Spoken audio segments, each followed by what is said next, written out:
مولاي صل وسلم دائما أبدا على حبيبي. What is fasting? Fasting in Arabic means sawm. And these letters, sad and mim and waw, relate to also silence, samt. Samt in Arabic, which means silence, is also made of pretty much the same letters, sad and mim. Sad and mim.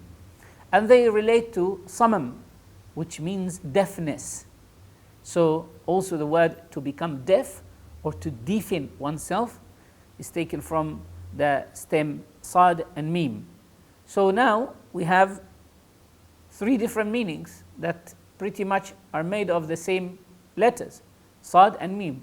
Sad and mim indicate cutting oneself, abstaining from certain things, stopping specific things, cutting connections of a specific type.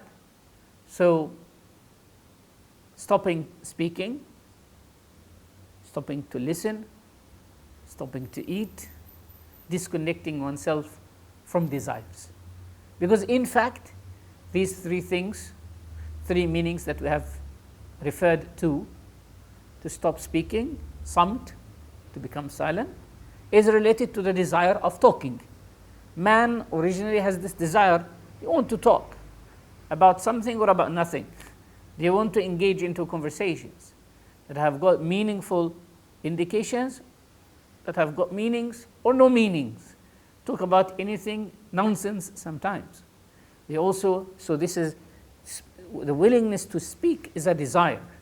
The willingness to talk is a desire. Al-kalam, speaking, is a desire. Also listening to the news of people, to what doesn't concern you, overspearing or overhearing people, or trying to know through the ear things that do not concern you, is a desire. People have this inquisitiveness of, I want to know, I want to hear. That's also a desire. So there is the desire of speaking, there is the desire of listening, and there is the desire of eating and drinking and having intimacy, fulfilling these physical desires, from which in fasting, in sawm, we need to stop. Literally, legally, fasting means to stop eating, drinking, and having intimacy. That's the lowest, at the lowest physical level, from dawn till sunset for 30 days every year in a month, lunar month, that is called the month of Ramadan. That's the actual meaning of fasting. But is that all? No. Fasting means to abstain from anything that will make you far from God, anything that will empower your body and weaken your soul. The essence of fasting is to empower the soul by stopping the body from engaging in its desires. So, even though you are required at the minimum level of not eating, not drinking, and not having intimacy during these 30 days of the year, 30 days of the month of Ramadan once a year, you are also required not to listen to what doesn't concern you. You are also commanded, you're required not to engage in any verbal, nonsensical engagement, in any conversation that is of no benefit, in any disputation, an argument with anyone, with any individual. These are different indications and meanings of fasting. Fasting of a higher level, that is to empower the soul against the body, that is to give the soul a space by making the body relax from day-to-day needs. In our day-to-day needs, in our day-to-day activities, we are willing to respond to the needs of the body by eating, by doing this, by doing that. So what fasting does is it tries to disconnect us at certain times and give us training so that we can empower our souls by switching off the body. How do we switch off the body? By changing the habits of the body. What is the habit of the body? That you have to have your 3 meals a day. that you have to do certain things every day, that you have to engage when someone talks to you in any form or shape. Even when someone annoys you, you have to engage by responding to them and being rough with them. Fasting comes to say, no, you've got to change this habit. If someone is annoying you, you should not be annoyed. You should let your internal peace show on your external state. This is what fasting is all about. At the same time, fasting empowers us to feel the pains and the sufferings of those who don't have what we have, so that we can appreciate. If we don't eat for a whole day, and then at the end of the day we eat, we appreciate the food that God has been giving us. Sometimes we take things for granted. When food is there all the time, when life is easy all the time, we don't appreciate it because we have taken it for granted. And therefore, we will not be able to appreciate the sufferings of those who are suffering because they don't have what we have, because they don't have food, because they don't have good life. So, in order to make us appreciate, you got to live like them. You got to go through that.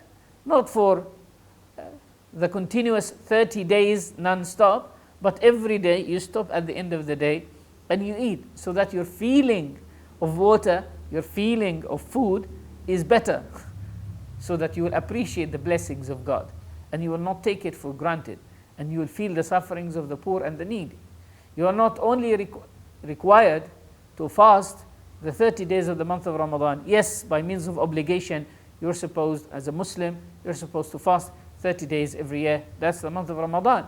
But you are encouraged and recommended to make fasting a habit, to break the habit of eating every day and fast twice a week, or 1 day a week, or even 3 days a month, if you actually can do so. The 13th and the 14th and the 15th of the lunar month, this is the middle of the month. If the person can fast 3 days a month, that is something that can empower his soul. That is something, even on a health level, is very good for the body, because you're giving your stomach a vacation. You're giving your stomach a holiday. It will not have to work every day. You're giving your soul a time to be empowered every month so that you can keep this habit. So fasting, in essence, means to break our habit and our attachment, so that if we go through a situation where we don't have food, or we have some difficulty in life, or we have to reduce in certain things, we manage to do that. Imagine a lot of people nowadays don't realize that most of the current diseases happen because of people's stomach. Most of the problems, most of the modern day diseases happen because of people's stomach. Cholesterol, diabetics, all of these diseases that have become like a flu nowadays. Like, in fact, diabetics and high cholesterol and high blood pressure and cholesterol in the blood and all these things are now as rampant as flu in the past. They're everywhere. You can say it's like an epidemic. It's everywhere nowadays. All of this happened because of the stomach, focusing too much on the stomach. The Prophet ﷺ said that al-ma'idatu baytu ad-da', that the tummy, the stomach, is the house of disease. Wal-himyatu ra'su ad-dawa', and diet and cutting on your cholesterol and this and this and that is ra'su ad-dawa', is the head of medication. If you want to medicate and to cure yourself, you need to cut on your food habits. People fail to cut on their food habits, and they fail on a lot of diets because they don't try fasting. They don't try fasting. Fasting could be a very good training for those who want to have a healthy diet on their life in order to be able to commit to it. It all starts with fasting. That's the essential meaning of fasting in Islam, and this is how Islam sees fasting in general.